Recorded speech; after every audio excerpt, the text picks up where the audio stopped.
So now we are looking at rainbow formation कि rainbow कैसे form होता है और कैसे क्यों होता है, right?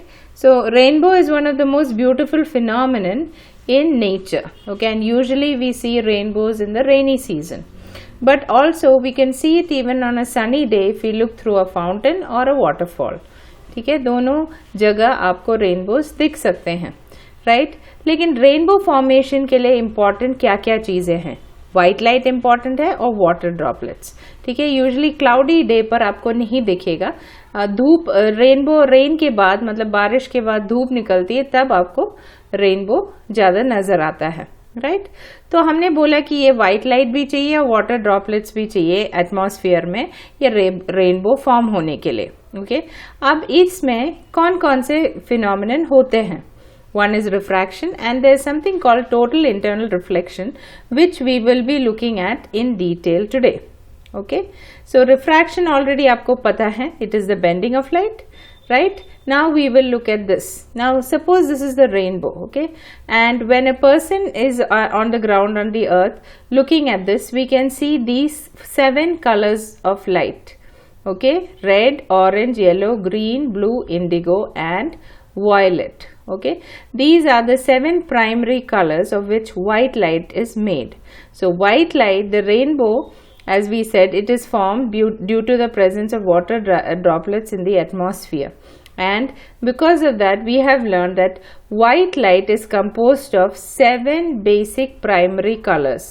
Okay, now we look here, we of course know that जो हमारे आँखों में पड़ता है वही हमें नजर आता है, राइट? सपोज वहां से रेड लाइट आता है, राइट? सो ये रेड लाइट कहाँ से आता है, क्यों ऐसे रेनबो फॉर्म होता है, इसको हम ज्यादा डिटेल में देखते हैं, okay. Now let us look at one water droplet, okay, और water droplet in the red region, ठीक है। यहाँ पर हमने नॉर्मल देखा कि यहाँ पर रिफ्रैक्शन होगा, एयर से वाटर में लाइट जा रहा है तो थोड़ा सा रिफ्लेक्ट होता है, थोड़ा सा रिफ्रैक्ट होता है, okay. Usually the amount that is reflected from the surface is very less, so we ignore it, but we have to look into what happens inside this tiny droplet. Now we have learned that white light is made of 7 component colors Vibgyor, and we also looked at the fact that a prism is able to split the white light into its 7 component colors forming a spectrum. अब यहाँ पर देखते हैं detail में कि क्या होता है। एक टाइनी वाटर ड्रॉपलेट प्रिज्म का काम करता है यहाँ पर, okay. So the white light it enters this water droplet and it gets split into these 7 colours. अरे ये क्या, वहां पर ये उल्टा रिफ्लेक्ट हो रहा है यहाँ पर, right? Instead of it is reflecting back inside the water.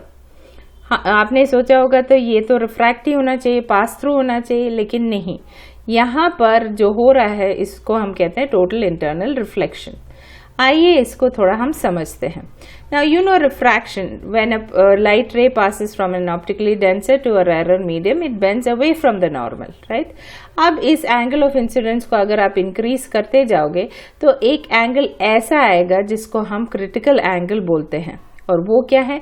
It is the angle of incidence when the refracted angle और एंगल ऑफ रिफ्रैक्शन 90 डिग्रीज, ठीक है। सो जिस एंगल पर ऑफ इंसिडेंस पर आपका एंगल ऑफ रिफ्रैक्शन 90 हो जाता है उसको क्रिटिकल एंगल बोलते हैं। अब उससे ज्यादा आप एंगल ऑफ इंसिडेंस को बढ़ाओगे तो एक फिनोमिनन होता है, यहाँ पर जो लाइट रे इस पर इंसिडेंट होता है वो एकदम रिफ्लेक्ट होके चली जाती है वापस उसी मीडियम में, और इसी को हम टोटल इंटरनल रिफ्लेक्शन बोलते हैं, right? We call this total internal reflection. So the light ray, instead of passing through from the water droplet back into there, it gets internally reflected, and then at the third point, okay, so तीसरे interface पर वो फिर refract होकर और widen हो जाता है। अगर आपने नजर ऑब्जर्व किया, so each of these bands of light get distanced a bit more, okay? So this is the water droplet in the red region, ठीक है। तो वहां से जो लाइट आता है सबसे ज्यादा आपको वहां से रेड लाइट दिखाई देगा, जो वॉयलेट रीजन में होगा वहां का वाटर ड्रॉपलेट जो है वॉयलेट देगा, right? So like we can look at this figure here, okay. This this picture here. In this, because this water droplet is in the red region, red light ज़्यादा आपके आँखों पर पड़ेगा और बाकी लाइट कम पड़ेगा. और जो वाटर ड्रॉपलेट वायलेट रीजन में होगा तो वहाँ से वायलेट लाइट ज़्यादा आएगा, बाकी सब लाइट्स कम आएंगे, right. So in effect we get this total effect of a rainbow, okay, which is also called a natural spectrum. Okay, so this is the rainbow called. So this is, in this video we looked at basically how or what is needed for the formation of rainbow. We need white light and we need water droplets. Okay, ये दोनों चीज़ें होते हैं. अब एक जो water droplet जो atmosphere में प्रेजेंट होता है वो छोटे प्रिज्म्स का काम करता है. एंड उसमें क्या क्या फिनोमिनन होता है? डिस्पर्शन तो होता ही है, splitting into 7 colours, then refraction होता है एंड टोटल इंटरनल रिफ्लेक्शन.